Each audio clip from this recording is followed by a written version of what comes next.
Hello, everybody.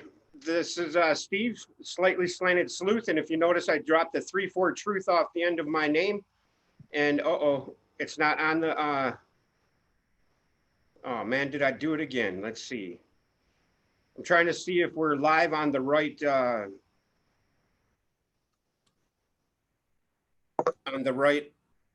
let's see. Nope.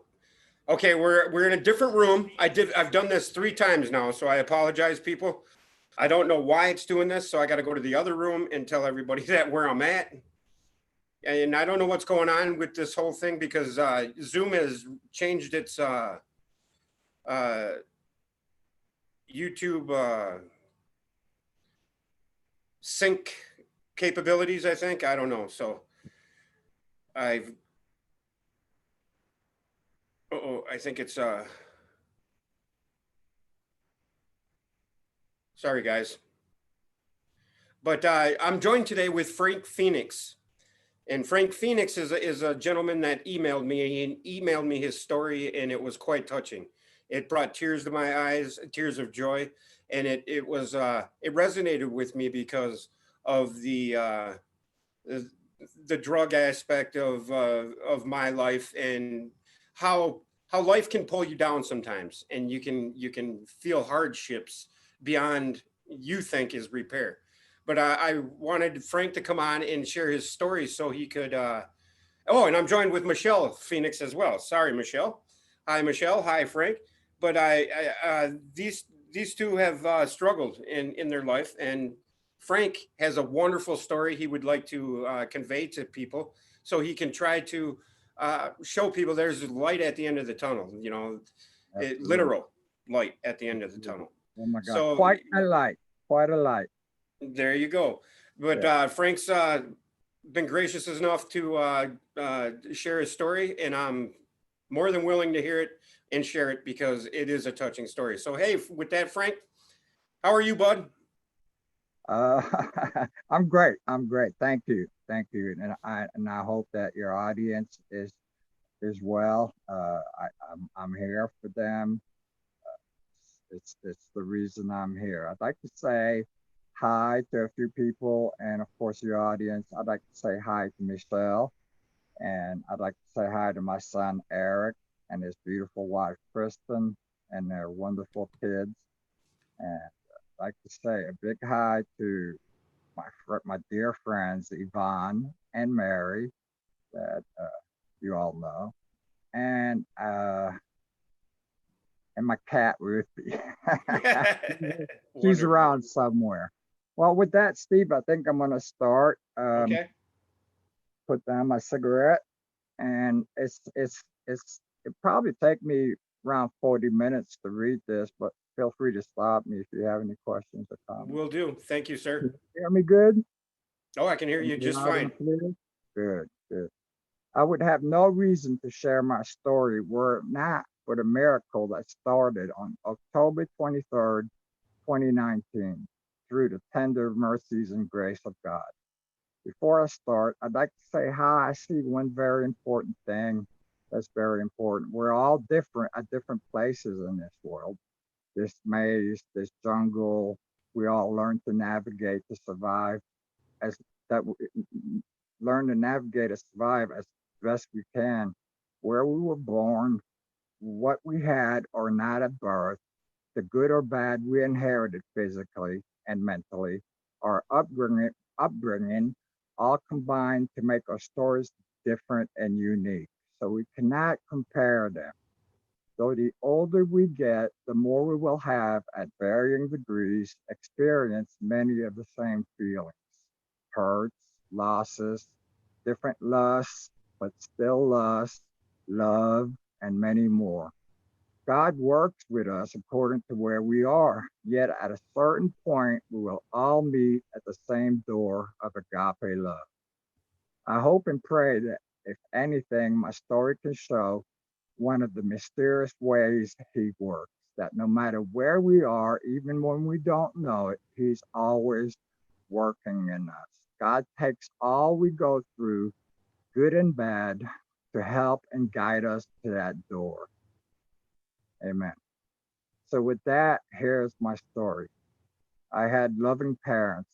My early childhood was for the most part a magical world full of beauty, love, and harmony. That all changed when I first started school. Like many kids, I did not fit in and I was not liked. Very disturbing feeling. My parents never shared their feelings with us kids. They were always happy and never got depressed. They also kept telling us that we were better than the peasant class, that we were phoenixes, our last name. So subconsciously, talking about my disturbing feelings was not an option. For the next 50 years, I remained alone and ashamed with all my deep pains, secrets, and feelings. I was simply incapable of talking about it. Then came puberty. I felt empty, rejected, lonely, and depressed, made fun of. I was hurting deeply, and I felt ugly. All of it made more real actually, when I saw others in their own groups having fun and carefree. Then came the unhealthy habits. Whoops, my documents moving around. Where, excuse me, Steve. That's all right. Then came, I'll find it in a second. All right, then document. I hope it doesn't keep doing that. Mhm. Okay. All right, I was simply incapable of talking about my feelings. Then came puberty. I felt, no, I said, all right, sorry. All right, so I'm having a hard time. Then came unhealthy habits I fell in love with to fill the void of my isolation. I absolutely was taken over by porn, my first demon. Loved it more than anything else. When I learned about God, my shame started, then double when the Catholic religion told me I was going to hell forever.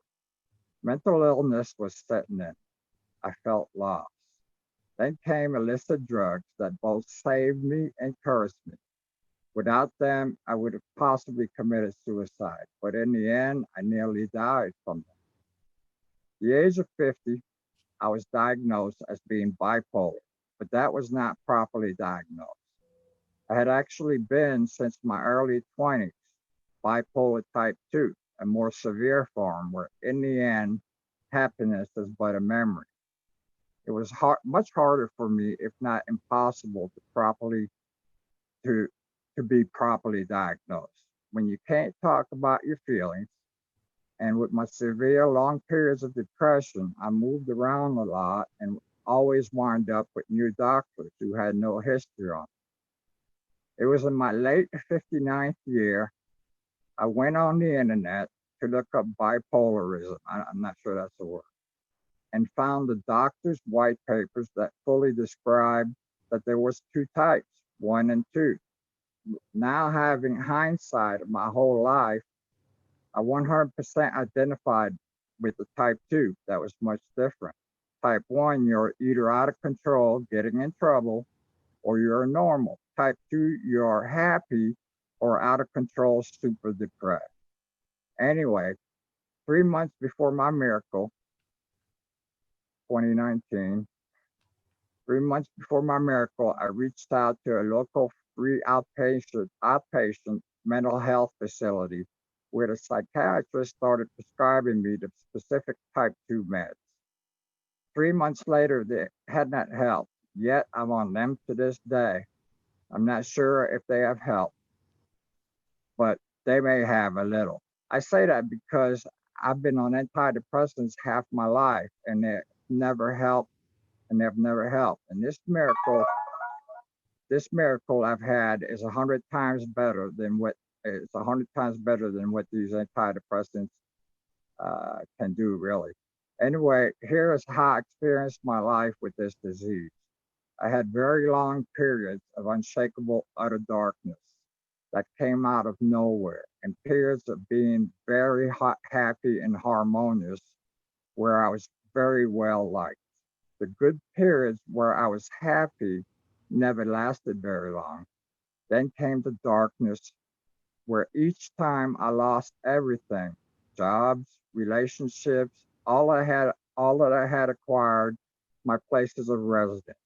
I even had one girlfriend and my first wife that got abortions when they saw me enter into darkness, incapable of even going to work. I would become homeless every time, and the duration of these dark periods got longer and longer. These episodes prevented me from making anyone happy.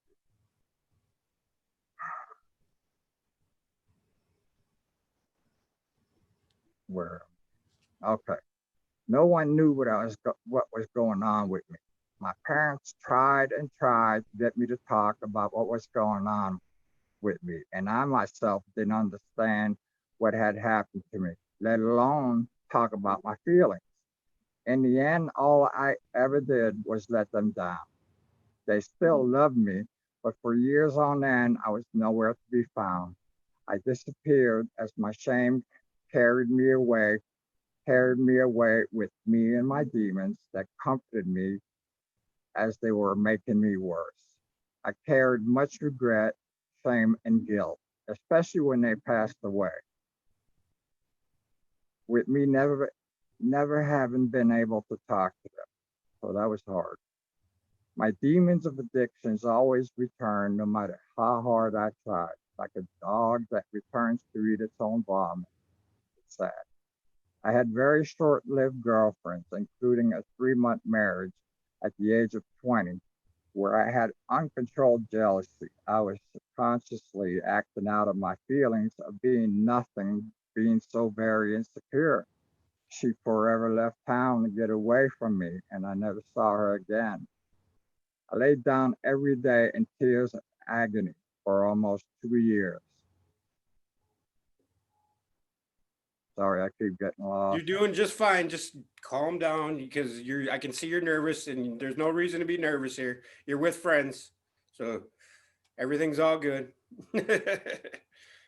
Drinking This is Raymond, Frank's first time on YouTube or Zoom, so forgive that's him. my He's first doing time, great. really, my second time in 35 years speaking. Well, you're doing So, great. yeah, thank you. No, but it doesn't help that if I touch my document, it wants to do things and it moves Right. down. So that's making me nervous. Yeah, I can't read books on digital format for that reason. It just doesn't bode well for my retaining it. Yeah, thank you.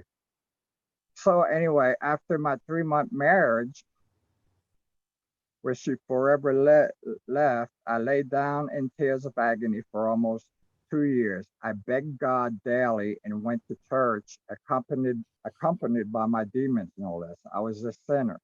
What kind of person cries like that for 2 years and does all that over a 3-month marriage?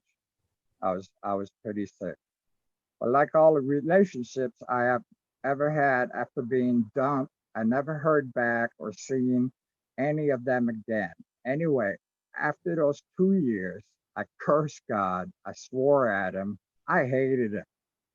I didn't hate him, but I was like really pissed. I fully renounced them and I packed my bags and went from Florida to South Carolina, where I thought I would be able to find and join a Satanist cult. All I found was an empty room where I stayed a while and then I left to become homeless again. I don't remember where. There have been so many places. Wherever I went, there was I, me and God hating me. At this point in my life, I only meant to talk about my first 30 years, a period of my life where emotions completely ruled me, zero control over them. I knew nothing else. Nonetheless, I loved very deeply, even though I had no idea what love was. I consider it my first level of love, like a puppy loves its master. I entered my second marriage at the age of 32 after being clean and sober for 2 years, from November 21st, 1991, and I stayed sober for 17 years. I was now ready and willing at a subconscious level to avoid further losses because of the fear of further abandonment from all that I had suffered. I began to accept responsibility each time I overreacted. It hurt to see how weak I was, how easily I fell to my emotions. But I was truly sorry and humbly admitted it every other day for the next 20 years. Yet it was that honesty and humbleness that saved our marriage. We're both damaged goods and too afraid to live alone. Yet we also, in those short lived periods where I was well, were both very deeply in love. When that little virgin spirit of God that we all have in that little part of our heart would shine, this was the other reason we stayed together for 25 years. We had to constantly forgive each other. We both had our own personal demons, hers made worse by my extreme trials. I lived a secret life full of guilt and shame and struggled with depression throughout. But through all we went through, we both grew. Through a humble heart and love, I was very quick to accept responsibility for my shortcomings.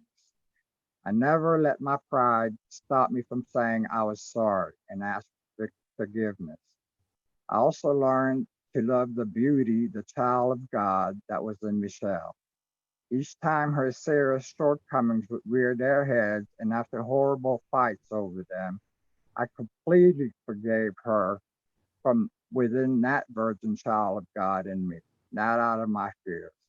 I also did I also did those with my stepson, where I had been very so immature for 25 years. Michelle did reach points where she asked, excuse me, points where she asked me to leave at least 4 times. My long periods of depression and my secret life where I was not available for her would take their toll. I never blamed her, not once. Each time I moved out, it was for at least a year, and each time I bled tears, deep tears for months and begged God to no avail. What brought us back together is that I would eventually resurface from my depression and would return to being this beautiful, kind, and harmonious person, type 2. Yet my recurring bouts of depression would quickly return, along with zero self esteem, self hate, and my conviction that God hated me. And with my powerlessness to change, my life was hell on earth over and over again, not to mention what Michelle had to go through. Nonetheless, through it all, I consider that this had been my second level of love. My health since puberty has always been a roller coaster, a vicious cycle over and over again. The bigger the pain and emptiness became, the more the void grew. The more I needed the sin to fill it.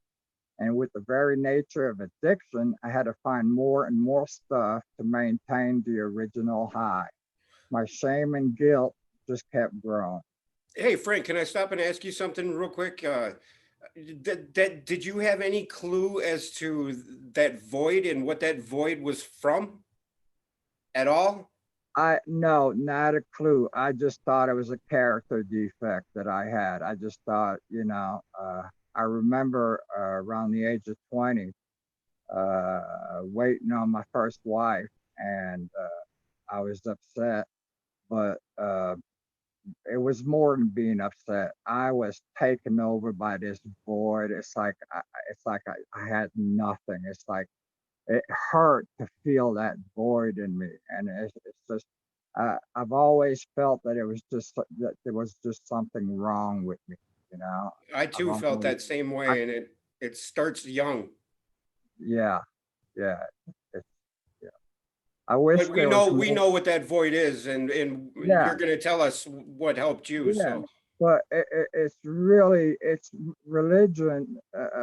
Churches really got to start teaching that stuff to yes, people, so they have something to identify with. I mean, we have a long way to go in the churches, and And I think that the day will come where, as a child growing up, no matter where you are emotionally, you'll get the proper nourishment, to from the church, or from just, at some point, more and more people are going to know God and going to know all these things that we go through, the feelings and everything.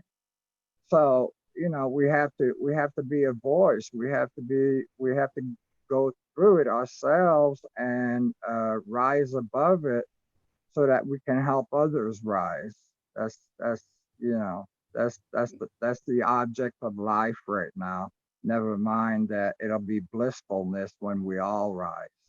You know. Ain't that the truth? Yes. Yeah. Thank So you, go Steve. on and continue with your story. And I'm sorry for interrupting you. Why? That was great. All right, good. All right, thank you. From my early 20s through my periods of depression, after that I had spent all my money and became homeless, I began my journeys into addiction, long term treatment facilities for drugs and alcohol. There, I began to see others like me who were powerless over their addictions and the ravages thereof.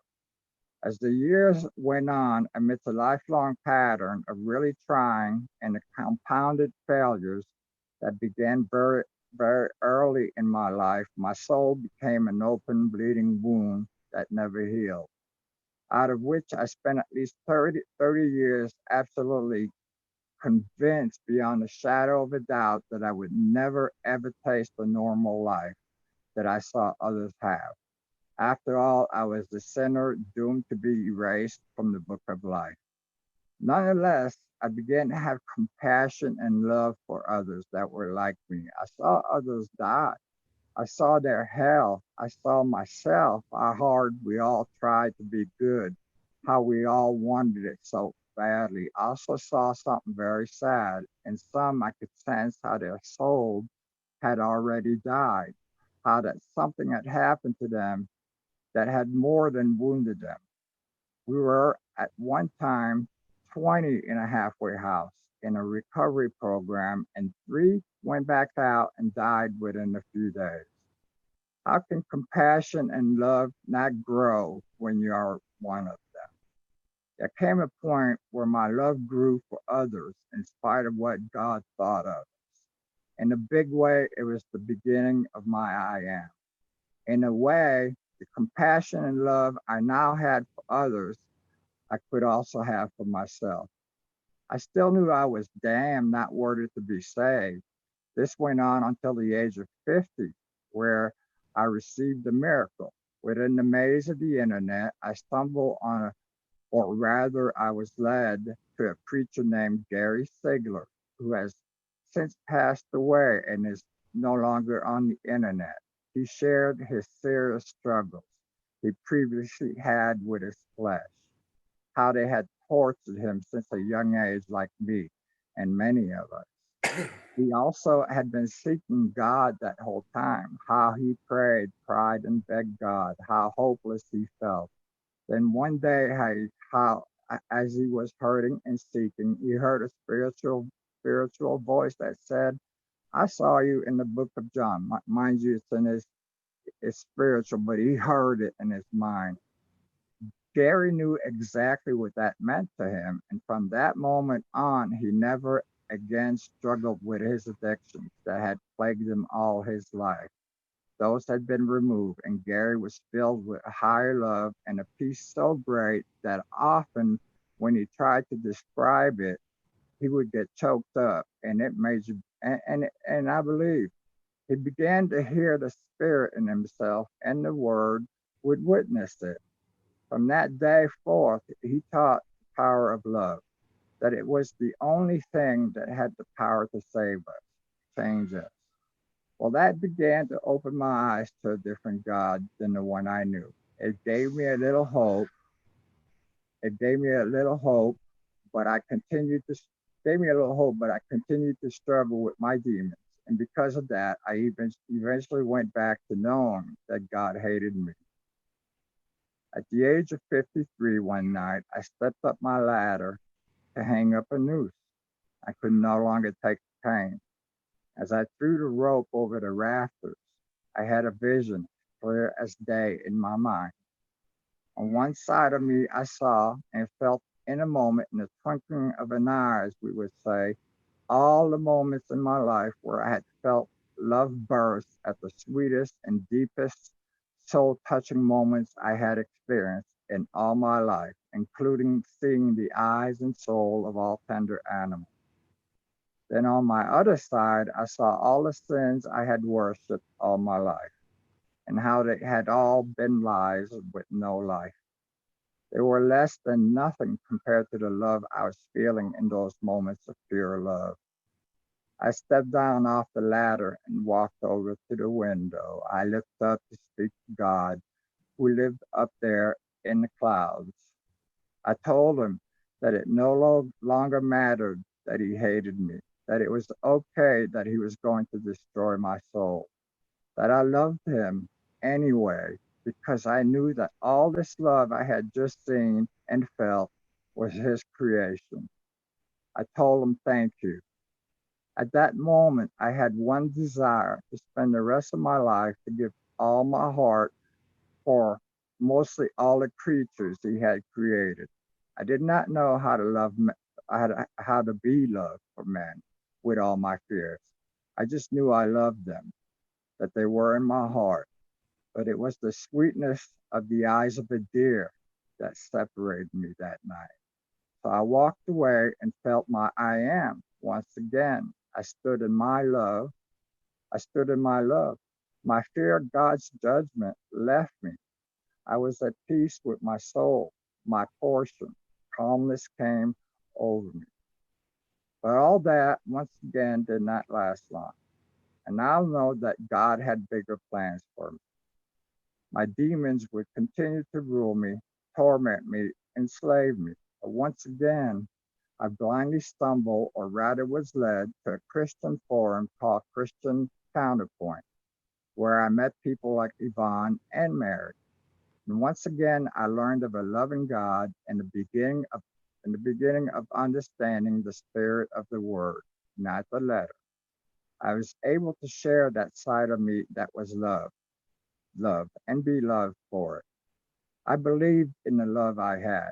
I may not have been sure of God's love for me, yet my love for creation obtained out of my compassion for others and out of all the sufferings and hell that I and those like me had been through was unshakable. I began to realize that my heart had been created by our Father, that if I had that unshakable love in me, and if truly we had been made in His image, then the saying, Father like Son, made God love after my own heart. I am again, and so is my Father. Then I really started to see the hidden code in the New Testament. How two men in a bed, one taken, one left, was the same person. The good left and the bad taken. How that when Jesus spoke about the surety of death to the sinner, that he was always spoke of that sinful side of us that would surely die. I became so glad to hear that he would take that side of me out of me, that it was actually a promise.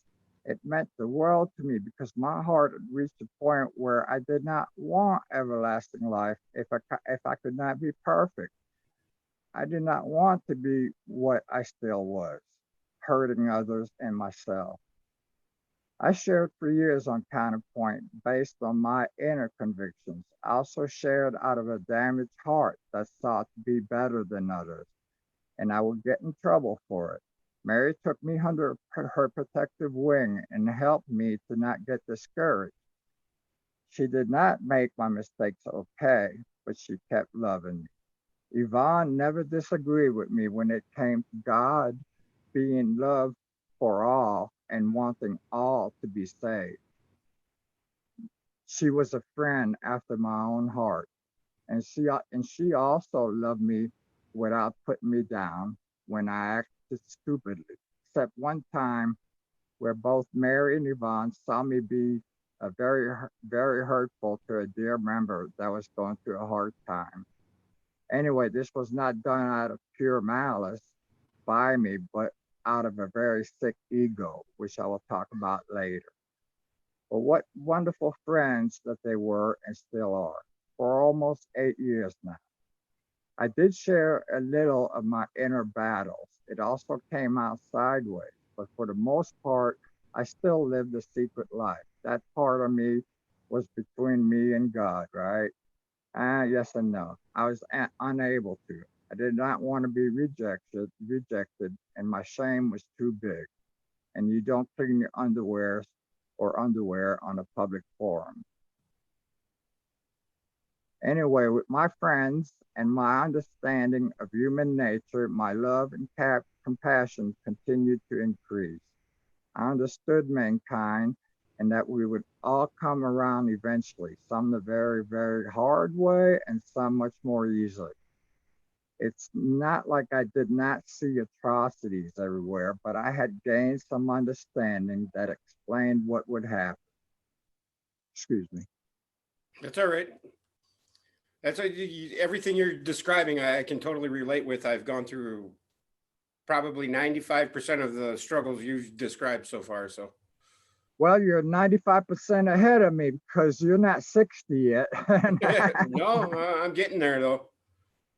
That's awesome, You're Steve. doing awesome, man. That's awesome. Thank you. All right, where was I? So now in this third state of love, I once again was standing in the love I had. My love as an I am, but not really an I am yet, a pre I am, I now know. Yet once again, my sins would overtake me. In my last 3 years before my miracle, having again been told by my family to leave, I got extremely depressed and suicidal. After not leaving my bed or couch except to go get food or drugs, after showering maybe once a month, after that my body had atrophied, I now knew that I had but one choice to physically die, and I wanted to. I had one hope, the smallest of hope. It was to reach out for help, to go to the hospital and tell them I was suicidal and that I wanted to go through detox. I knew that they had to take me. How I would actually get up and go with no hope, I did not know. I found in me one desire that remained, as all the other desires I have ever had no longer mattered. It was to be the man I never was, to be spiritually and healthy mentally so I could be there for all those that I had let down that were still alive. My ex-wife and my cat Ruth. Even though I was not thinking about it in that instant, Mary and Yvonne and all the suffering souls everywhere were in my heart also. I did not want anything for myself except that, but I held no hope. I had no hope for something I'd never been. I was dead except for that tiniest hope that I had no hope for.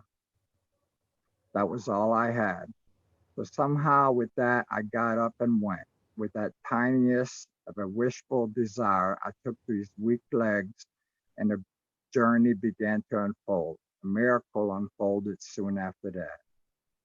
Before I move on, let me say that I now realize that it took my entire life for all my desires to die, where there remained nothing but one wish I had no hope for.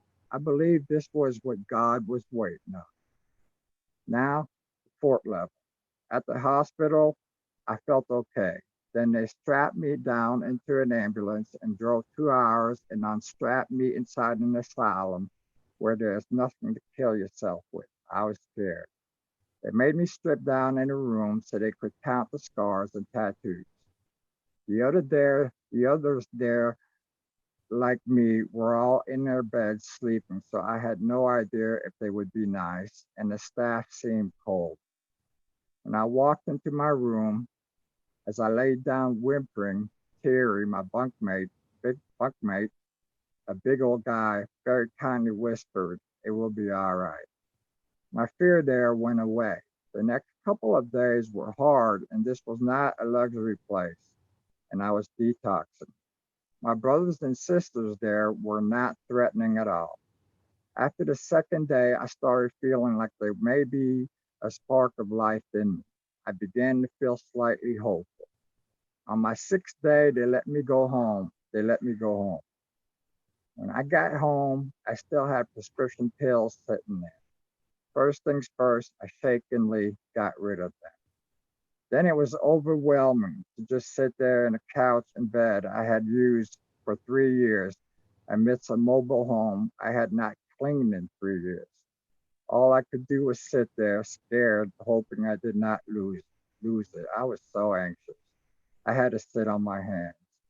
The next day was the same, though I managed to get to an AA meeting, and for that 1 hour I felt some relief. But as soon as I got home, those feelings returned. Previously, for at least a year, I would wake up each morning and I was in hell. I would try and try to go back to sleep and I could not. I would lay there petrified with fear, unable to get up. And each morning I was going through withdrawals. Excuse me. Okay. I was going through withdrawals. When they became when they the withdrawals became unbearable, I would get up to take one of the three pain pills I had for that day, and they barely worked anymore. For more years than I can recount, if I dreamed during the night, it would always be a different scenario. It would always be a different scenario, but in them, I was always alone and filled with shame, doing everything I could to hide, and I always felt scorned and laughed at because they could always see my nakedness. You would think one would want to get up after laying there for hours. When I got home from detox, my mornings were still filled with terrors and I was still unable to get up. When I finally did get up, the very first thing I did was sit there for 2 hours listening to gospel music, drink coffee, and smoke. Then I would just basically wait to go to an AA meeting. I could not fathom how I would ever make it, not 60 with no hope. That's how my first month went. In my second month, I actually started feeling good for a couple hours in the afternoons after my usual morning terrors. Then those then those afternoon periods got progressively longer, eventually reaching into the evening. Off and on, I started having faith and feelings of peaceful love in me where I started asking God to help me when that peace would leave. I also started what would be the very long process of cleaning my house. It took me an entire week to clean the kitchen and a long time to clean the rest, including the outside, a couple of months. I could not do much at first. I was so very much out of shape, but my health daily improved. I was even getting some sun, even though it was winter time. My body soaked it up, and I got a tan on my face. Comparatively to what was happening to me, I was beginning to realize that the miracle of the cleaning and my health returning was nothing. My new relationship with God, creation, and love, the light of my heart, began when I started feeling good. A couple hours at first. Saying I felt good does not even begin to describe it. Excuse me. How do you explain going from the fullness of the darkness my life had been to being in the light? Well, it's blinding. You know you're in the sun, you feel the light, you feel your soul is as far into the light as it had been into the darkness. My joy was full. I could not feel the darkness, but it was still there, the memory of it all, the death I had experienced.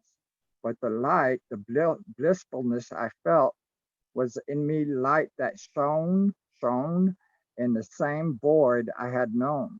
It was the same cup that had been so very empty for so long, so many years. It was not like going from feeling all right to feeling bliss. There was tears within, like I imagine one would feel if he were literally drowning and he could feel his last breath escaping him, and then at the last moment a miracle happened and he was pulled above the water and he could breathe again. But it's not the same air anymore. When your heart, mind, and soul have been so broken and the light is now shining, a huge part of that blissfulness is in remembering what was.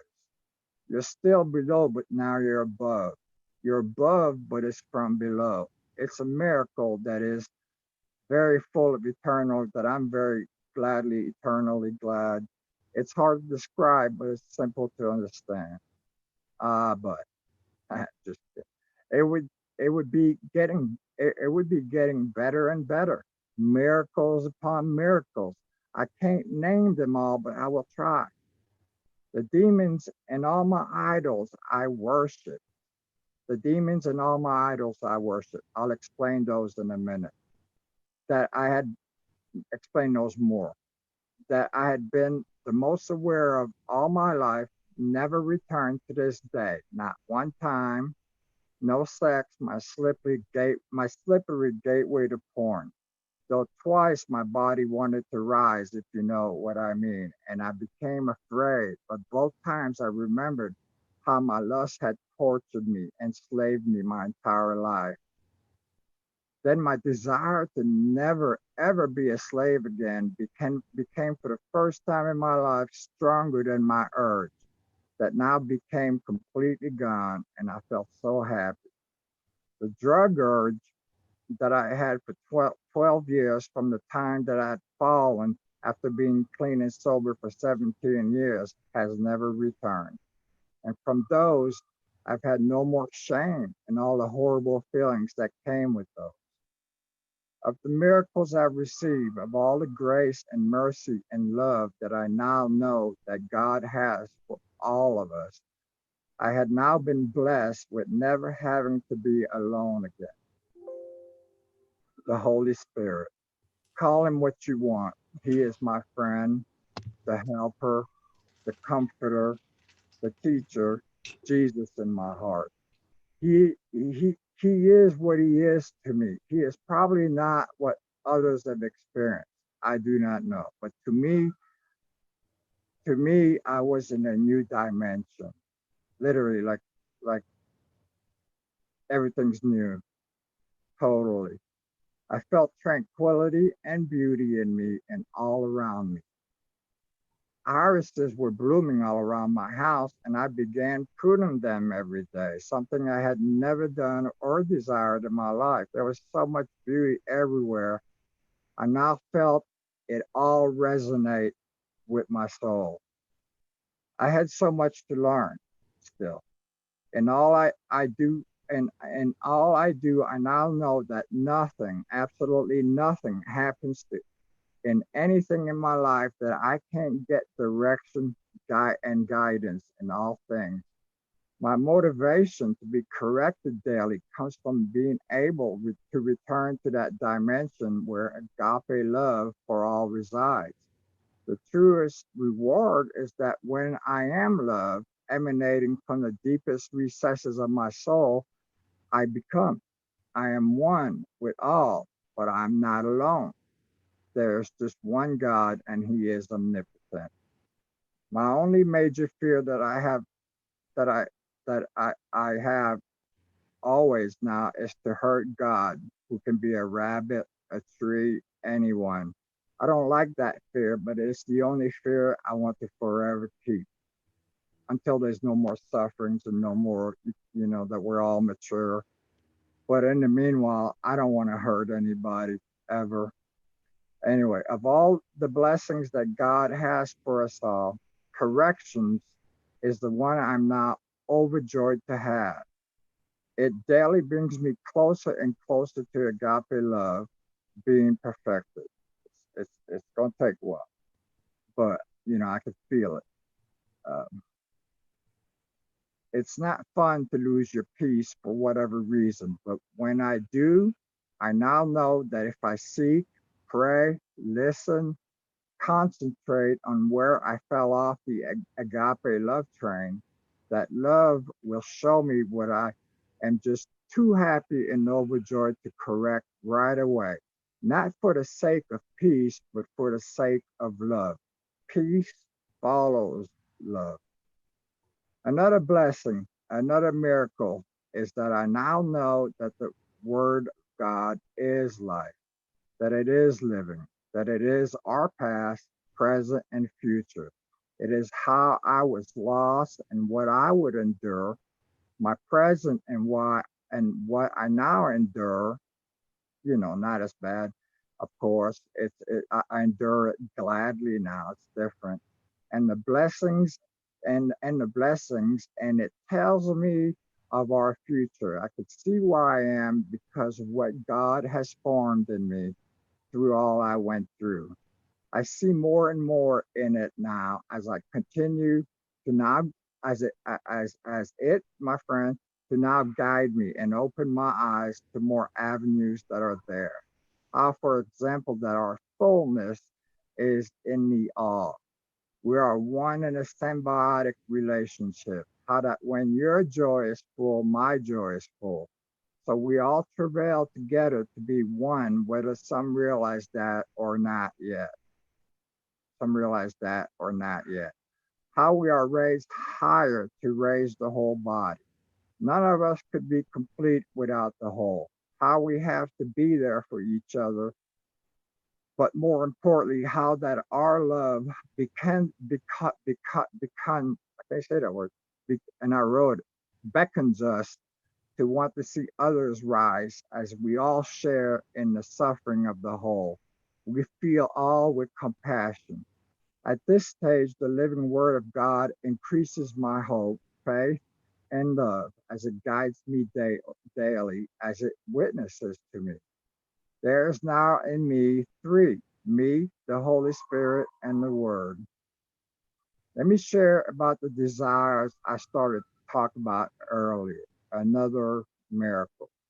After the first month, I had now begun to fully realize that from the first time I got home from detox and to this day, all the things I had used daily to fill my void, to mask the pain, even the things that brought me to greater shame, I no longer have indulged in, not for even a minute. Incredible as it may seem, not even a minute. Some of these might seem trivial because most of them is what is normal now, but bear with me. And it's still normal to some people, but I think that when when you're obsessed with them and everything's an obsession, you do. Anyway, let me read on. You're talking the obsession if you're obsessed with God and you get fanatical about it. Let What me were you read talking about there? let me read on Okay, go because ahead. Finish on. Finish on. my obsessions weren't with God. My obsessions were these were things I did for pleasure. Oh, okay. You're talking the Okay? to fill the void that God was vacant, Yeah, wasn't filling. Yes. exactly. And this is what I did all the time. For 20 years, I played computer games every chance I got. For 10 years, I had been completely obsessed with watching the immense internet availability of every single video that had to do with all the past, present, and future conspiracies that man had or are doing, all the unspeakable banking crimes and wars, human, animal, and earth atrocities, the satanic Illuminati and their ongoing depopulation agenda, from vaccines to GMO in our foods, to spraying the skies, to 5G radiation, excuse me, to, okay, to GMO in our foods, to spraying the skies, to 5G radiation, the killing of the bees, to using the media to foster deep divides in the world through political, social differences, religion, sexuality, to constantly bombarding us with fear instead of love, to the TV news and morning shows, to polluting our minds and hearts through the CIA controlled Hollywood TV and movies that I watch, filling our minds with thinking that only superheroes can save us, as an example. I know that their plans are very real. I also watch all the shows like Alex Jones every day. I became gloom and doom. and full of fear and hate for all the destroyers. I hermetically sealed over 600 pounds of rice and beans, all with a shelf life of 20 years. Got a complete solar system big enough to power a trailer. Got potassium sodium pills in the event of a nuclear war or nuclear accident, and a bunch of other survival stuff, all out of the fear of the end of the world one way or another, through their plans or a sunburst or an EMP or the Nibiru. Fear, fear, fear. I was also obsessed with shopping, shopping, shopping online. Did I mention porn and drugs?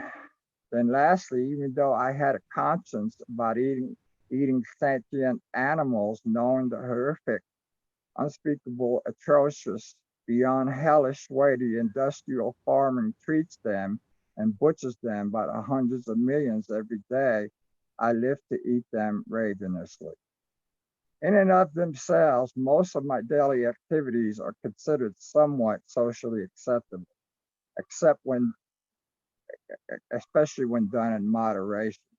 But none of those can in any way compare themselves to me spending my days filled with the Holy Spirit, feeling the oneness, praying for all creation, hearing the word within, walking with love in my heart, experiencing relationships on a new level, wanting nothing in return, of having faith, of wanting for nothing, of being so happy and fulfilled with a vegan way of life, which I started January 1st, 2020, which cured my diabetes, of harmony with all creatures and nature, of having synchronicity in all I do as I flow with all the energy in and around me. All those I now do more and more of the time. In those last 3 years, I had gradually lost my taste with all these desires, and I was getting less and less enjoyment from them. Gaming had nothing new to keep me interested. Music was blah. Movies became so inhuman, immoral, and stupid. Porn became so very disgusting, it now was vexing my very soul. Drugs had enslaved me and quit working.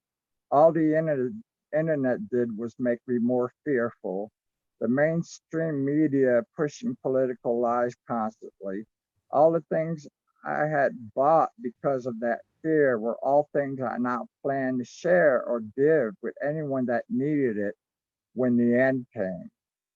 The things I bought for fun that I thought I wanted just sat there. The meats I bought no longer satisfied.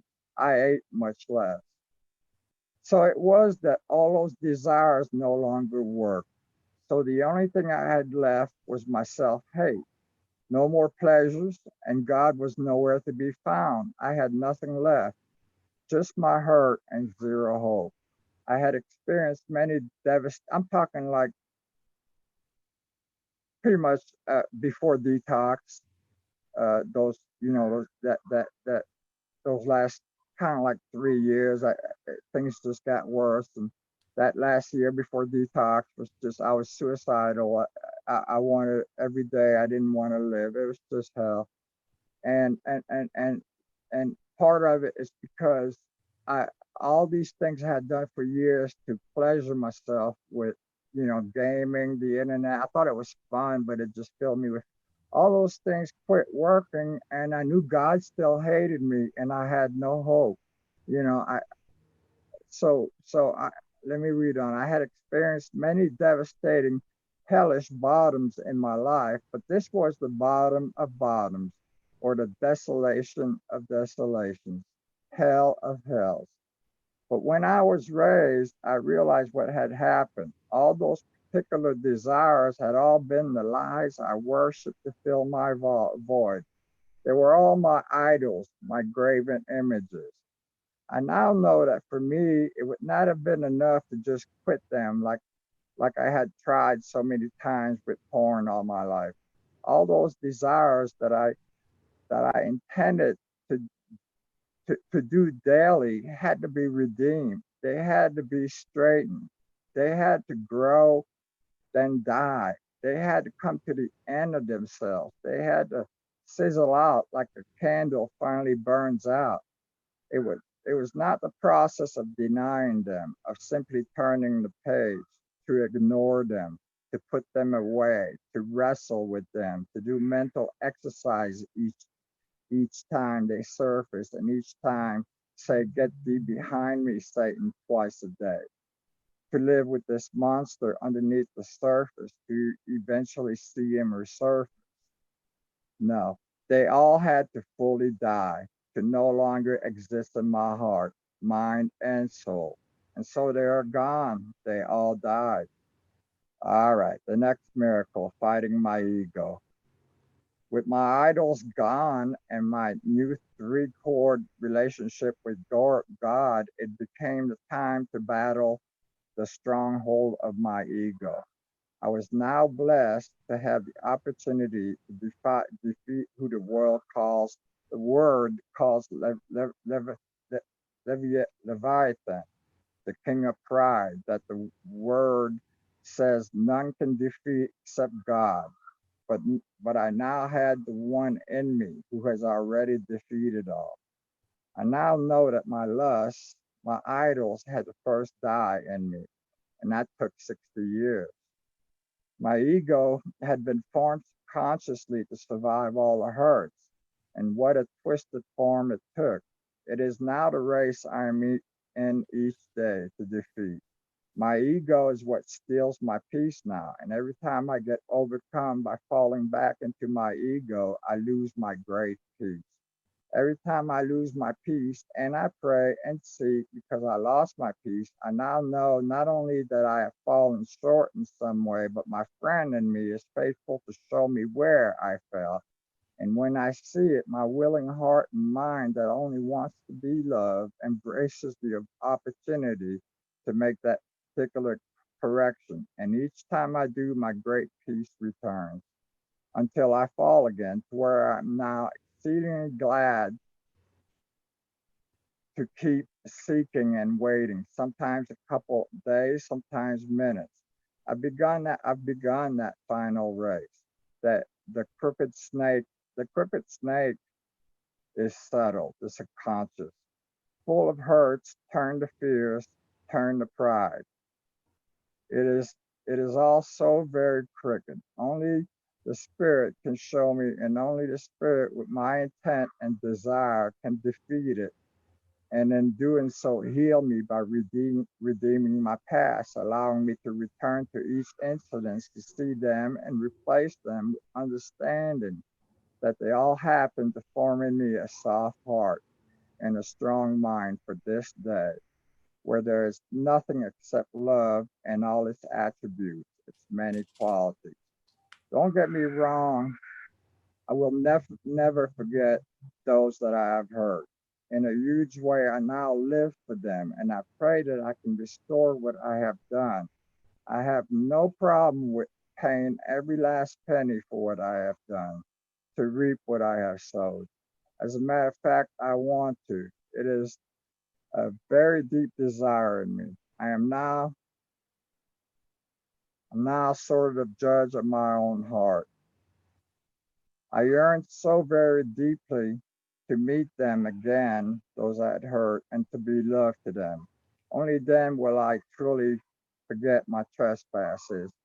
It's like it still hurts to think of the people, you know, like I had some cats that I dearly loved that sort of like got in the way at one point. We had too many cats, and I had brought them from California when I first became sober before I got married, and we had too many cats, and without a thought, without a thought, I just took them and brought them to the pound and had them put to sleep, and uh, and went on with my life, and I loved them, but it's like I was so messed up in the head, and then 20 years later,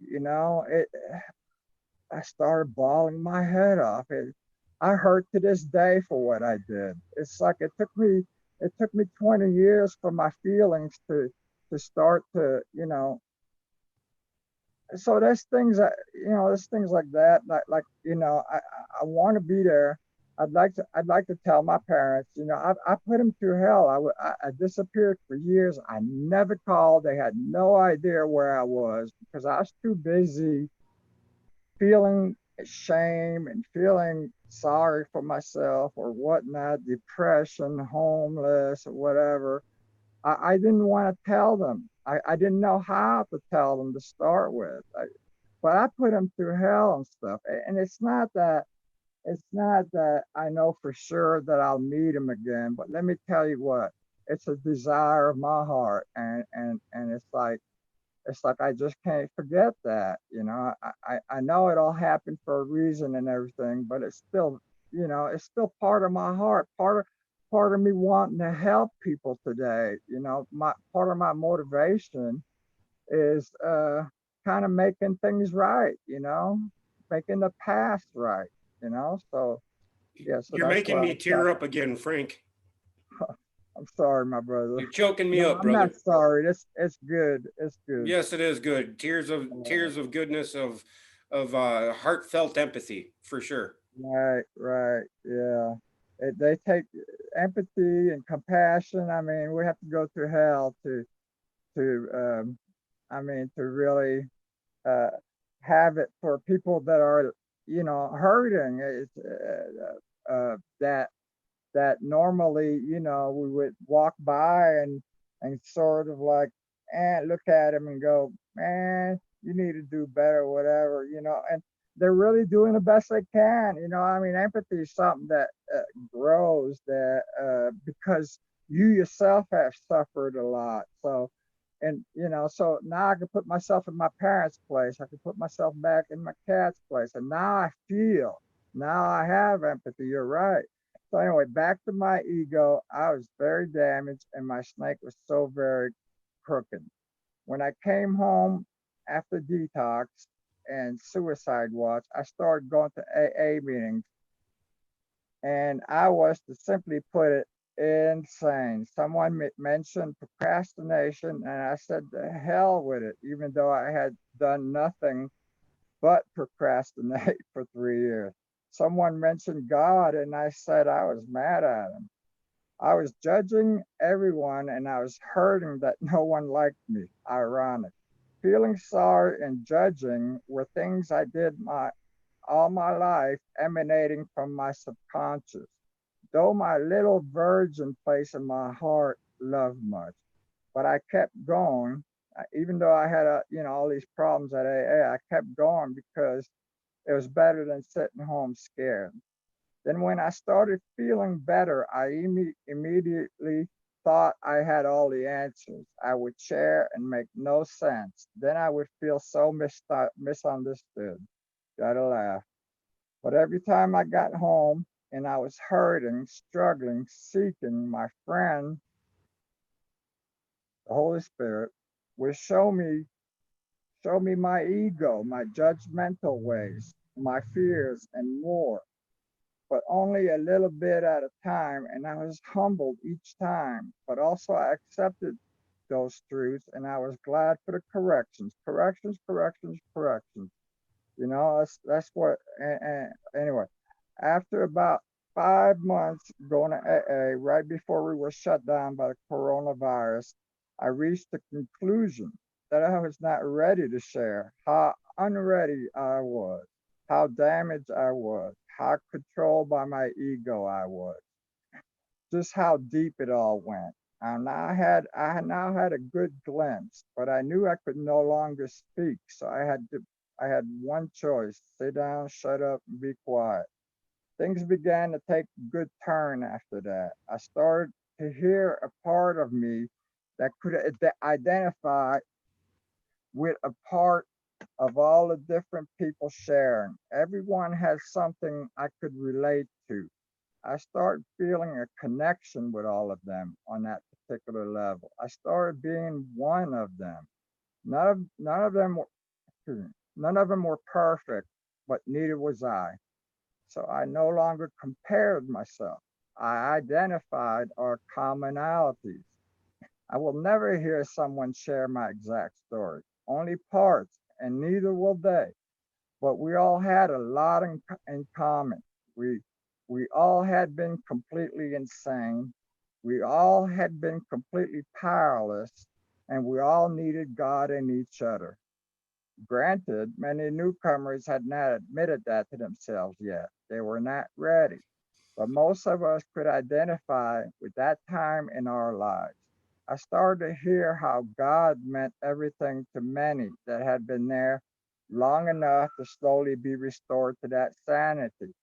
How we all knew that without Him, we did not stand a chance.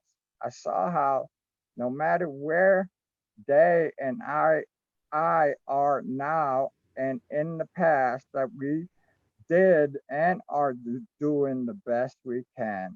I began to have love for all of them. We were all the same in those basic weaknesses, and we all needed God, and yet we were all still different and unique. And I began again to share, but only when I heard someone sharing that was hurting and struggling in something that I could relate to and possibly help them. I had learned a great lesson that serves me well to this day. Keep my mouth shut and just be love. If it ain't, that is my ego. I think 12 step programs are absolutely wonderful. There's just one thing that bothers me about it. It's the belief that we can never be saints, that we will never be perfect. I know that this is what the entire world teaches. We learn that from a very young age, but it's not what I believe. I never shared that there. Why would I? It's not based on their teachings there.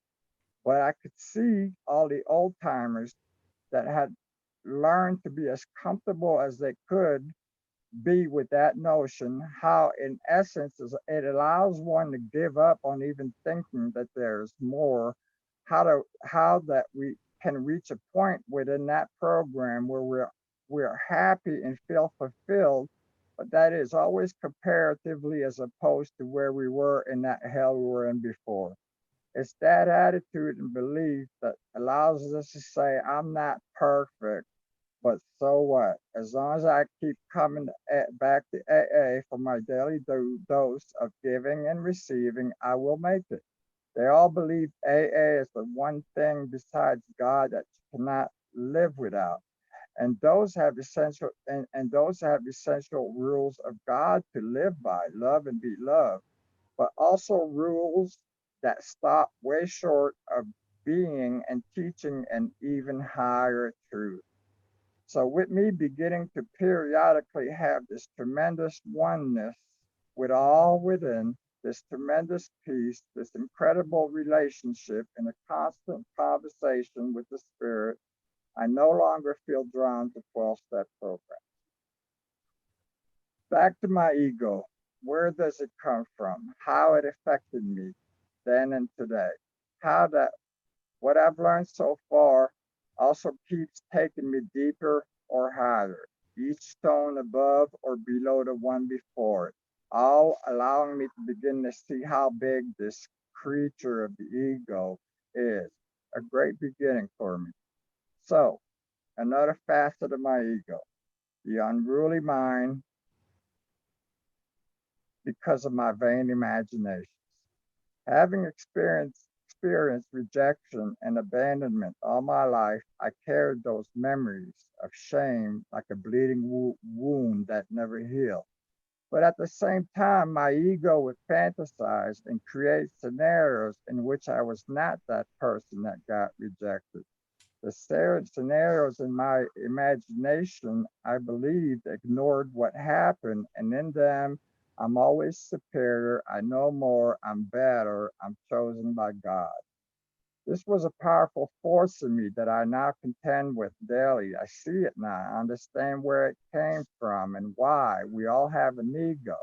It manifests uniquely for each person. Mine took all my horrible feelings and to a degree protected me from them. It allowed me to survive. I no longer need that learned subconscious defense, but 50 years since puberty die hard. Patience, time, perseverance, and with my friend, am now more than confident that God, who has ordained victory for us all, will finish his work in me. When I'm in my ego long enough, I lose my peace. Living a lie does that when it comes in the way of agape love. So when I see my peace leave, it is an immediate barometer that I can read. It reared its ugly head. So I begin by refocusing on love. As I go about my day, I find my heart praying for those that are hurting. I reach out to those I can, even if they don't have a clue of what they need. God knows where they are is what they need to eventually open their eyes and heart and bring them to their appointed hour in this life or another. I love them where they are now. Give them a little milk when I can, guidance and encouragement. It's hard to feel them hurting, even when they don't know that they're hurting, let alone they when they are hurting. Also, in my days, I have a lot of time for reflection on what I'm also feeling as I go back and forth between losing my peace and gaining it back process. Over the days, the months, I'm learning more because the rabbit hole keeps getting deeper, which is great because the picture is getting clearer. The trash on the floor of my mind and heart is getting swept. Today, those two desires that I had zero hope for, Michelle and my adorable cat Ruthie, now have me in their lives in my new life. The few people in my life are well loved. I daily worship only one God, love for all that fills my heart. God continue to bless us all as we travel towards eternity. Meet you all at the door of agape love. Thank you for being here for me. My love, Frank. That was wonderful, brother. That was wonderful. And it's really ringing true with a lot of people in the chat. I mean, your story is probably like a lot of us that are in search of, I've got a big question for you. As this moment for you, or this realization rolled in for you, or prior to it, did your environment sync up with you more and more and more? I mean, did it increase exponentially, like I think you said it in your story, as the miracles that happen daily? I mean, Incredible. And I really got a kick out of synchronicity. I'll tell you what, because when I was doing thing around the house, I mean, God speaks to you, it's mysterious the way it can work. If I was rightly tuned, if my heart was in the right place and I was cleaning or building something, it's like oh, I need a nail. It'd be right there, and I'd be like, oh, oh, oh, and I could do five things at the same time, and I've never done that in my life. It was amazing.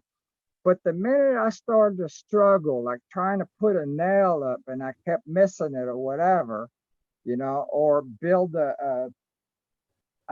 a fire pit out back, and the sucker took me like a month to build because the stones didn't fit for one thing, but each time I went, I struggled, but every time I walked away, I learned something.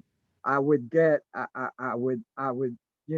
upon what I was thinking or whatever, or I would realize that fire pit sometimes wasn't important, that I needed to call this one and be there for them or whatever. And I started listening to that. Even the synchronicity became a barometer, you know. mm-hmm. And when I start to struggle with anything, I don't care. I got a bill one time that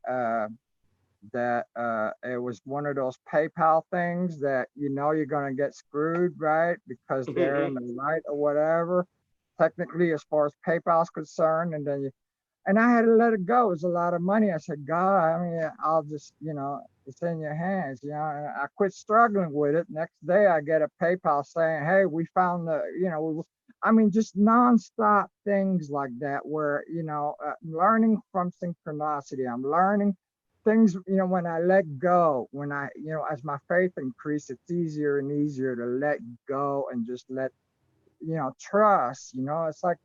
It's just amazing. I can walk into Walmart and it's like I don't even look anymore. I don't care. I wanted that banana. I knew I needed that banana. But it's just amazing on so many levels, so many levels. I Hmm. mean, like, okay, since I came home from detox, I haven't watched. You can ask Michelle. By the way, me and Michelle are as a result of these miracles and everything. She's had a lot of miracles in her life as of late too. And one of them is she prayed for a friend. She had gave up on me.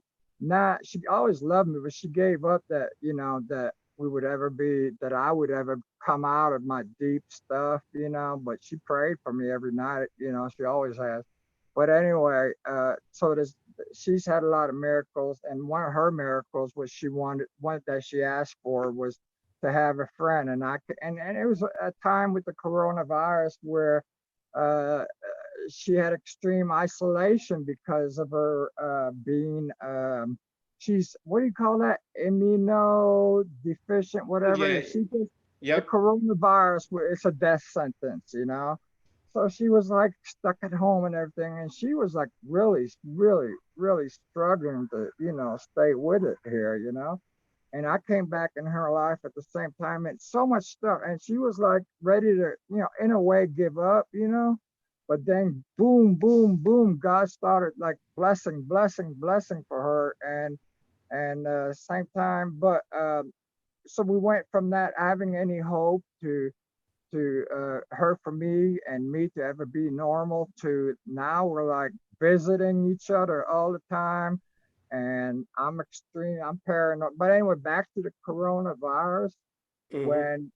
When it started and everything, I haven't I haven't even been inspired to watch 1 minute of news, and I haven't, not on the internet, not on. I don't even have a TV, okay, but she does. Hmm. But I don't want to hear this.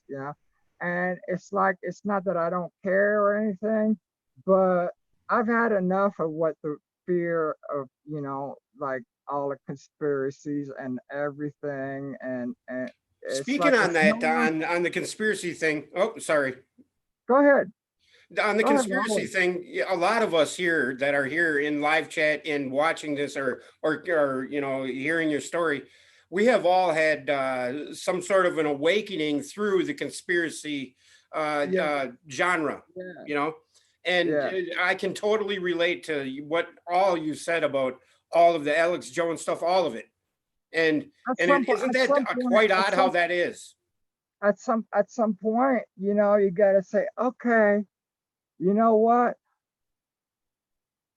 There's another life. There really is. There's another dimension where, through faith, love, peace, walking in oneness, like with nature. And it's amazing what I see and hear and feel, that I want no part of that shit no more. I really don't. I've had my fill. I don't want nothing to do with it anymore. And it's not that I don't care. And Michelle keeps me up to date, a little bit. She says, we're number 5 now in Georgia, and I'm extremely, extremely, extreme. I'm more careful with it, because I will not tempt God. I don't want to kill Michelle.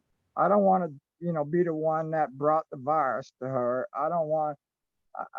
I don't want to not be there for myself, so that I can be there to bless my cat, to bless Michelle. When I want to be here, you know, for others. I really do. It's like I'm so happy, and like I said, God's blessed me where I don't need for anything, and I don't want for anything that I don't need. It's just one. I really don't. I don't have an urge to do none of that stuff anymore. But it's like they all had to lose. They all had to die. I I see people enter It's the part of church. the purge of your ego, right? The purge of my ego and the purge of my desires. Yes. You turn I that think that, desire for that stuff into the desire for truth, for the real truth, right? right, right. But I think that desires, I'm not sure, but I think that desires and the way our ego gets created are two separate beasts.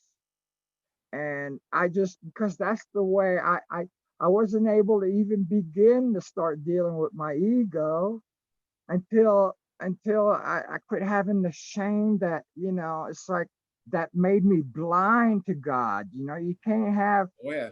you can't serve your desires and serve God. So and God's the only one that can help us with our ego. Well, because God is our true one self, right? I mean, God is you, God is me, God is everything, God is we. uh there is no God if we're not all together, because uh, this all this that I'm feeling, all this that I'm experiencing really means nothing if if if I'm alone with it, if I don't give other people hope, if I don't, so that we can all be together eventually, because that will, no matter how good and blessed I feel right now, when we're all risen, when we're all together, when we're all one, it's so I haven't, there's no way until we're all together that we will know what the fullness of what God meant for us, and we're all part, like you said, of one body. We're all this energy, all everything is all our minds and our hearts and our souls and everything. It's all connected. Yeah. How much time we got left? Oh, you said As you much time did. as we need, man. You're really resonating your story. I mean, you've touched a lot of people deeply. And, so does, if anybody has any questions, just put them all in caps in the chat and I'll ask away. Now, one of my vices is that cigarette you're puffing on there. Well, when I went to Detox, they say, you shouldn't quit too many things at the same time, and I sort of gave myself permission. I said, you know what? I know it's not good for me, whatever, but I'm gonna give yourself after you turn 1 year clean sober, which will be October 23rd. It's gonna become sin. So I plan on quit. It's just gonna, reach a point where, okay, I've had my year now. I'm just gonna let it go. And I quit before for 7 years. It's just mental discipline. The urges every day get less and less and less, and after a while, you don't think about it. But every 2 months, it's just discipline. So I know I could do that, but I didn't. I still drink my coffee and I have my cigarettes. And Right. I do every once in a while too, even though I quote unquote quit. I still enjoy it every now and then. But you I was just to the quit, you just quit buying them. yeah, I hear that from a lot of people. Right. Yeah, Right. yeah, I hear you. Right. I hear you. And so the prepper stuff and all of that, you bought food, or I mean you prepped, and yeah, how do Uh, you feel about all that now? well, I'd like to eventually have a big old chicken coop. So I'm gonna and I want them to have, constant ventilation, constant heat. So I'm gonna put those solar panels on there. And the reasons I want to have chickens is because I researched two kinds of chickens that female chickens, hens that will come sit on your lap. They're so loving, and I plan on them free roaming and put them, make sure that they got treaties so they go back when the carnivores come out at night, and I'll eat a few of their eggs. I'll eat a few of their eggs. Plus, that's just wonderful pets. But I was like, it's outside, it's gonna be away from the house, so I'll use those solar panels for that. Now the rice and beans, 600 pounds of it, it's gonna last 20 years. Anybody ever, I don't care who it is, ever need it for whatever reason, not necessarily the end of the world. I have them, Hmm. come get some. So, that's what's happening with those. And I like my flashlights though. I like light. I like light. So I'm gonna hang on to those for a while. Right. Hey, if you ever get a chance, take a camera, look at a light through that camera in the dark, and or Uh-huh. just look at pictures of the Hubble telescope, the stars in the Yeah. distance. You'll see where the cross comes from, because the light is the cross section of God in us. The light is produced within us, right? We become the light, just like you are right now. You're a candle shining through the darkest of night. I mean, by sharing your story, and that's what you're after, is because you love everybody, that you want to just share it, right? Yeah, I have no reason to be with you, Right. I because I was terrified, to come on. I'm feeling so relaxed now because I feel like, I might have blessed some people, I might have, and that's the only reason. Well, you That's held the only 20, reason. 28 of us attention for more than 10 minutes. So hey, you did something good. They say, that concentration, like when you're reading or listening, and only lasts like 2 minutes, then your mind wanders. Yep, yep. Mhm. Right. But And anyway, and back to what you were saying about the cross and all that. Yeah, I like to think that we're all like, was it Michelangelo did those sculptures? it's funny you said that, It's Michelangelo. like God knows what's inside, but all that crap has to be removed, Hmm. but the light was always in there. The light was always in there. Yes, it As a is. child, I mean, that's where we all have that child of God, no matter where we are. Sometimes some people never let that little child out or whatever, but that's that little child. And that little child has to become a man at some point, like all little children. So, but that light is in that little child. Hmm. But that little child has to grow, become a man at some point You too. have to go through the suffrage of your ego. Yeah, yeah. And then, when you hit bottom or something gets really bad, you cry and you're like, oh my God. And then because of that suffering, you're willing to let your ego uh, uh, uh, be replaced by more common sense, by a more caring heart. And yeah, I agree with you. Yeah. Sure. And the thing is when I first started this internet thing, I don't know if this was how you seen it too, how everybody was so quick to jump on somebody and say you're wrong, and throw their 2 cents in, and just not just cast judgment. The people still do that, don't get me wrong, but Oh I my mean, God. it's Yeah. less and less these days. Yeah. Really? You, Yeah, I you, think you so. I mean you think mean the you mean the Democrats and the Republicans online are getting it right, wrong? right. Maybe when it comes to conspiracies, people have opened their eyes, but when it comes to see, I don't. You know what? It's not that I have no more opinions because I know that no matter what happens, it's all part of the plan. And I think that, like in my life, shit had to hit. What's that expression? That Shit had to hit the fan. hit the fan, and I think, unfortunately, that's where we're headed. Hopefully, it doesn't go nuclear. I don't think so because God promised He would never destroy the earth again, the earth. You Yeah, know, and it's all of the I don't think worldly. it'll go. I think that powers, that it won't. But I mean, I could see shit hitting the fan, and people kind of like you. I got an interesting one. What happens to most people when the power goes out at their house, storm or whatever? You know, a lot of people find something to do or whatever, but as soon as the power goes back on, it's like, oh my God, my TV show, my this, my this, my that. Yep, But yep, the yep. point is that for most people, they really have, when in that quiet time where the power's out, all they can feel is their void.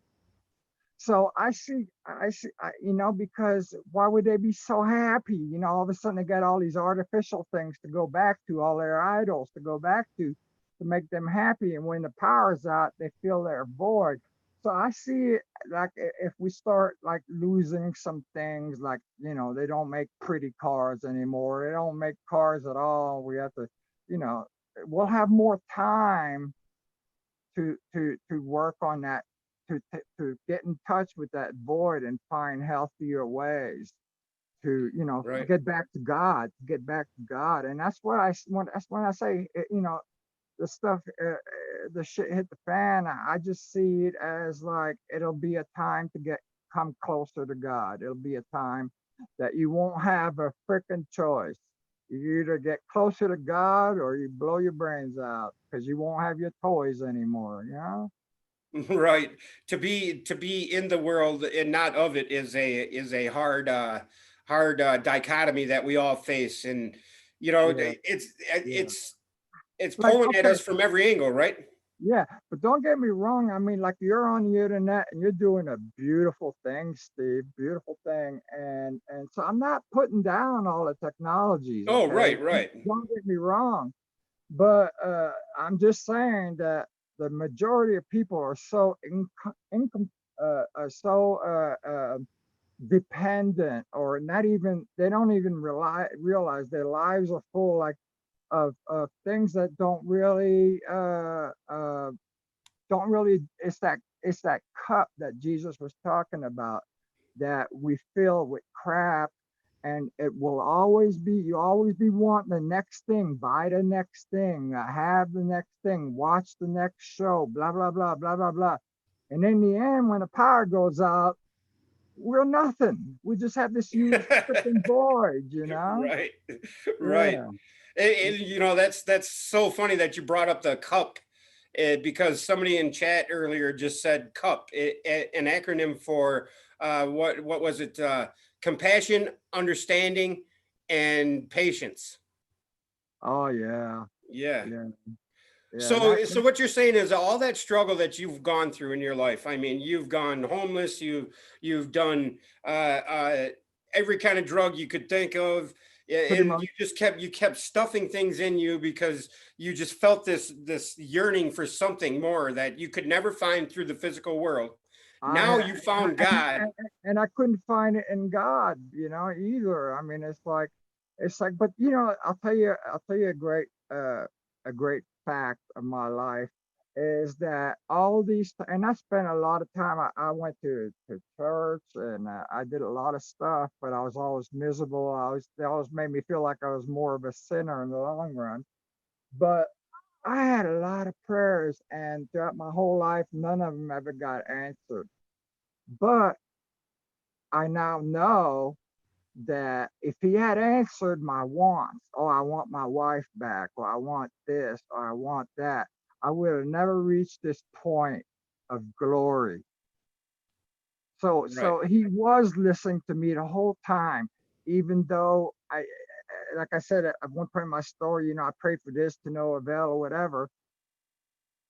It's because he had a deeper, he had, sometimes we pray, and all of a sudden, that something gets taken care of in our lives, but it was actually something that's really, it's not gonna, form. See, God forms us through the things we suffer and everything. He's in the business of and he's in the background. He's like, he lets us do our thing or whatever, and then we get miserable, and we get this and we get that, and we grow hopefully in this lifetime, if not the next. I believe all will be saved. And I didn't do anything to deserve it. It was just, maybe I started a generation earlier than some that you could see that they haven't learned a damn thing. I mean, they were assholes and they died assholes.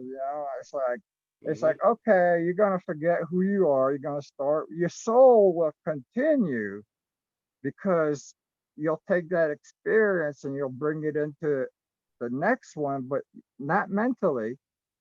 But your True that. soul will have that particular light that is kind of up to date, to where what you learn in one life, what your soul has not learned or form, has acquired some formation of light. You take that formation, but it'll be a new mind, but it'll be the same soul. It'll be, Yes. yeah, Yeah, something like that. for me Yeah, I recently, couldn't, huh? what you just spoke of is a residual from a past life or past lives has been this number 333, and today I've seen it 4 times. I've seen it on a license plate. I've seen it, just over and over and over again. And was there anything in your experience that kept popping up, and you'd take notice, like, what the heck is that? At the age of about 20, 21, I guess, after I'd been crying for 1 or 2 years after my first 3-month marriage, I would start waking up at 3:13, like nights on end. I would wake up, turn around, 3:13. Okay, first few times you don't think of it, right? It's like 3:30. But after 20, yeah, basically after 20 years of seeing the number 3 and the number 13 everywhere all the time, I know exactly what you mean. And I thought I was, and the number 13, mind you, I thought like, okay, this went right along with my feeling that I was going to be destroyed, that I was that clay pot that God made a nice one and he made an extra one, a not dirty, nasty one, just so he could destroy it. And I mean, with that 13, I mean, it just filled me full of dread and fear and everything. But I guess I needed all that to get me in those situations where I could see others have fear and everything, and actually start having compassion for people who were suffering like me, and love grew out of all that. So yeah, I wouldn't really. I realize now that I know that nothing happens for a reason, that sometimes we get a little help of to whether to believe or to scare us or whatever it means to you, Steve, because it all means something. To me, it was like, oh my God, that goddamn! I saw a license plate. I saw it when I looked at my watch. Every other time, it was either 13 of or 13 after. I would have the microwave going, and I said, oh, I wonder how much time there is. How do you define the number 13 now? I define it uh, just as I described. It was just something that I needed. That and we all get different things. That Hmm. to you it'll be a good thing and whatever. Maybe you need that encouragement right now, and you're Right. seeing that. Just enjoy it because you're enjoying it. Don't let it freak you out. Right? You don't. Right. It's No, just no. I mean, I've been you're seeing this my whole life. So yeah. Yeah, well, like I said, 20 years with that until and I still see it once in a while, but I laugh at, and it's just once in a while now, so it's right. It's not like unusual to see the number 13. And a lot of You do times, know that 13 is the number of the apostles plus Jesus, right? yeah, yeah. Oh, I'm Jesus. No, Well, no, you are the no. light. You are Yeah, shining a you light know in the what? world right now.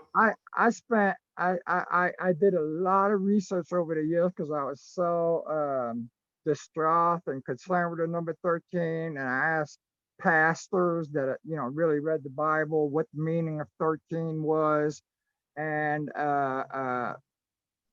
nobody ever told me anything positive or that they really know it related. But I like what you said, because these are like the 12 candles and God's up there, and the 12 candles are like the 12 there's like I believe there's 12 different levels of, not not really levels of love, but ways to love.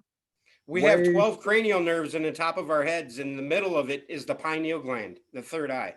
Yeah, the third eye, which to me, uh 313. I I love thank you. That's awesome. I love science only when it teaches me about human nature. I don't really believe that much in psychology because I don't think it doesn't take like what I've learned about, we're fighting, or we need to learn to. It's like two aspects: the desires and the ego. To me, I see them as separate beasts. Though they intertwine, because if you start feeling shame about your desires, your ego will manifest a certain way or whatever, you know. But it's Hmm. like I said before, that shame will stop you. You can't serve that and serve, and God won't really open your eyes until you've suffered enough through your own desires that are not desire to love. If you know what love is, is the ultimate desire, and Hmm. even agape love. I'm growing into it. I'm not saying I have it fully, but I'm tasting it. I'll tell you. You want to hear a good one? Sure. A couple times, and you'll hear others, and possibly you've heard others. I know Yvonne has maybe heard a comment that she had one time on YouTube of a lady, and I've had the same experience where all of a sudden, out of nowhere, I'm like, okay, doing this or doing that, or maybe doing nothing, and I would feel uh, like I had been all of a sudden that God answered me, and when the and I would say God just such extreme peace, such like you could feel the warmth in you, and you just feel your heart right away, one loving everything and being one and everything, right? And I could go on describing just how beautiful that is, but it would only last uh maybe 30 seconds, maybe 15 seconds, but you don't forget it. You don't forget it. You don't ever forget it if you had that experience. And I thought that, God had just gave me a little visit, to encourage me.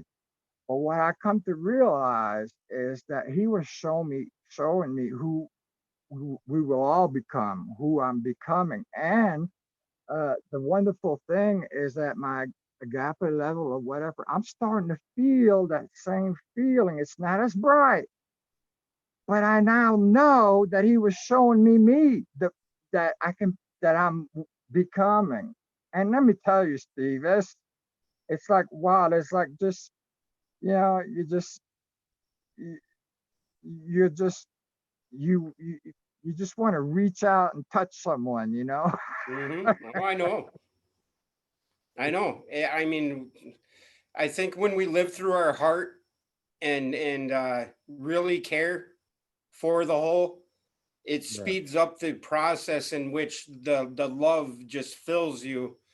And you can't just go through life walking around as a big heart pumping out love without experiencing some downsides to it. But Yeah.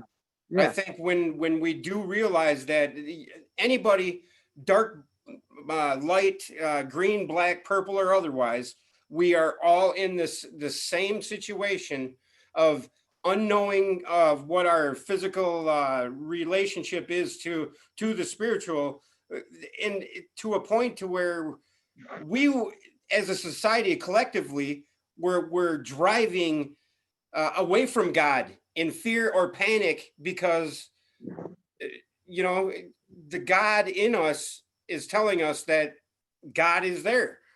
God is within all of us, and God is surely within you, brother. And I really appreciate you sharing your story with us. You did an excellent job, and I got a lot I, more. I got a lot. I got a lot more.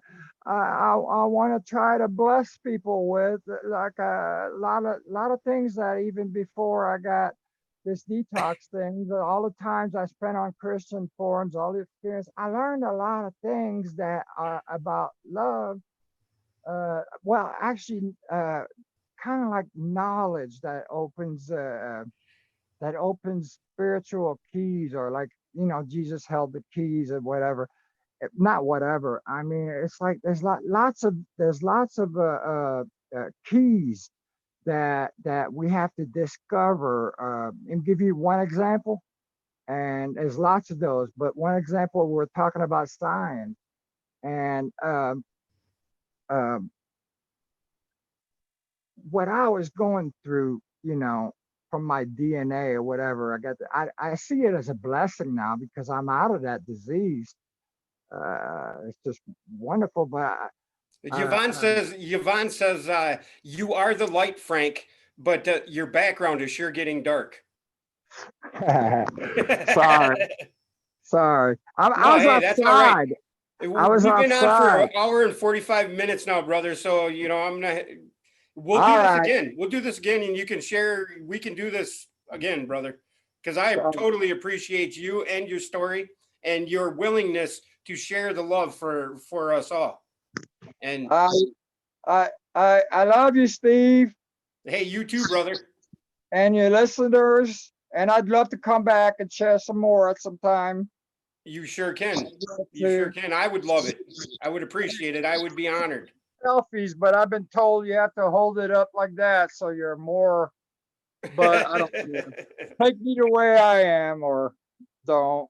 All right, Right. Steve. All All right, right. brother. See Love you these later, chicken buddy. grease, man. All right. Yeah, you betcha. All Later. right. I want to say goodbye to Bye. everybody in chat.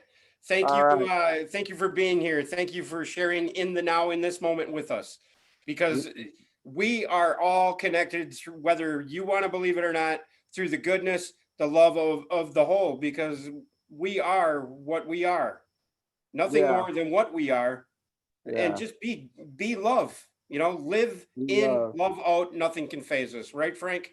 So many ways we're connected, even through the bad. It works. It works things in us. There has to be bad people out there, it works on us too. Everything works together. Yes, it But does. we're all connected. We're all connected. Yes, we are. Good night, You are Steve. love and you are loved, Frank. Thank you, brother. Thank you. And good Take night it to easy. your brothers and sisters. Take it easy, bud.